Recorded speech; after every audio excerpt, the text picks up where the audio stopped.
Juste après cette réunion urgente, le porte-parole du gouvernement était face à la presse pour un débriefing accompagné du représentant spécial intérimaire du secrétaire général des Nations Unies en RDC, Patrick Mouyaya, fait état d'un bilan de 15 morts, dont 3 casques bleus et 7 civils à Butembo.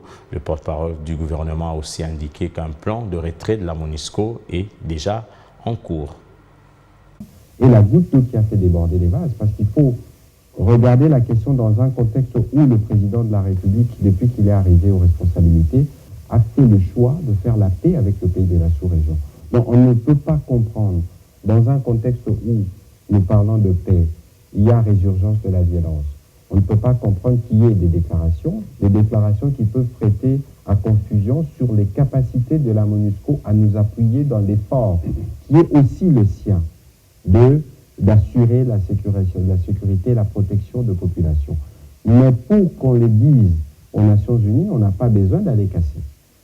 Ici, il faut vraiment distancer toute parole publique que nous pourrons prendre avec les actes de violence qui ont été récupérés par d'autres dans le seul but de s'aimer la confusion et de compliquer une situation qui est déjà compliquée.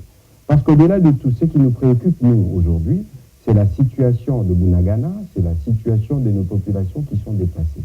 Et donc, vous voyez un peu, nous sommes dans un mouchoir de poche qui est assez dangereux et dans lequel il faut éviter, que ce soit de notre part ou de la part de qui que ce soit, de tenir des discours qui peuvent prêter à confusion et qui peuvent entraîner des conséquences déplorables.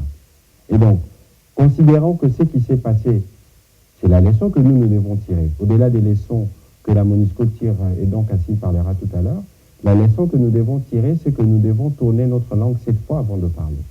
Ça vaut pour tout le monde, y compris pour le professionnel des médias, parce qu'à l'ère des nouvelles technologies et de tous les réseaux sociaux, vous ne savez pas toujours ce qu'une parole peut produire. Et donc, nous, par rapport à la MONUSCO, il existe des canaux de dialogue. D'ailleurs, il était déjà prévu, avant ces événements malheureux, d'avoir une grosse réunion avec tous les services, notamment l'armée, la police, les services autour du Premier ministre. On verra d'ailleurs comment l'étendre, si le président de la République l'autorise évidemment à son niveau, pour discuter notamment des difficultés opérationnelles, de comment les opérations se sont déroulées sur le terrain ces derniers mois. Et donc, le gouvernement est déjà dans cette lancée. Prendre des actions de violence de cette manière, même nous ne les tolérerons jamais.